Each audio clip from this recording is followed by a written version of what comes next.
तो दोस्तों लेफ्टिस्टों की सोच कुछ इस प्रकार से है कि उमर खालिद को अरेस्ट किया क्योंकि वो एक मुसलमान था। बीआर गवई को जूता फेंक करके इसलिए मारा क्योंकि वो एक दलित थे। तो भाई साहब जब आपकी बारी आए तो मीठा मीठा गपगप और वैसे कड़वा कड़वा थू थू कुछ इस प्रकार से नहीं चलेगा। अबे तुम अपने नाम के आगे जर्नलिस्ट क्यों लिखे हो? दलाल लिख लो, दलाल, क्योंकि कर तो आखिर वही रहे हो। और इसमें किसी को 0% भी शक नहीं होना चाहिए कि चीफ जस्टिस ऑफ इंडिया पे जूता इसीलिए फेंका गया क्योंकि वो दलित कास्ट से बिलोंग करते हैं। नहीं तो हिंदू धर्म की देवी देवताओं पे बहुत ही बड़े बड़े टिप्पणियां करी गई हैं जिनके बारे में तुम शायद जानते भी नहीं होगे। तुम्हारे यही सो कॉल्ड कट्टर हिंदू बागेश्वर वाले बाबा ने राम जी का अपमान करते हुए कहा था कि राम जी के 5 बाप हैं। कथावाचक अनिरुद्धाचार्य ने सीता जी का अपमान करते हुए कहा था कि जब रावण उनको छुआ नहीं तो क्या वो अपने आप उसके विमान पर जाकर बैठ गई थी। और बीजेपी के एक बड़े नेता नरेश अग्रवाल ने हिंदू धर्म की देवी देवताओं पे ये टिप्पणी करी थी। विस्की में विष्णु बसे, रम में श्री राम, जिनमें माता जानकी और ठर्रे में हनुमान सियावल रामचंद्र की।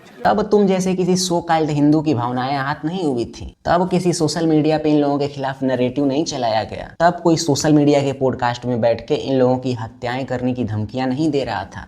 इन लोगों की सर फाड़ने और गाड़ी घेरने की बात नहीं कर रहा था। ऐसे ही इलाहाबाद हाईकोर्ट के एक जज राम मनोहर मिश्रा जी थे जिन्होंने एक नाबालिग हिंदू लड़की के साथ जब यौन उत्पीड़न हुआ था, रेप हुआ था उसका, तो कहा था कि लड़की का जबरन कपड़े उतारना, उसके प्राइवेट पार्ट को जबरन छूना ये रेप का प्रयास नहीं है। तब तुम लोगों में से किसी सो कॉल्ड हिंदू ने इसका विरोध नहीं किया था। जानते हो क्यों?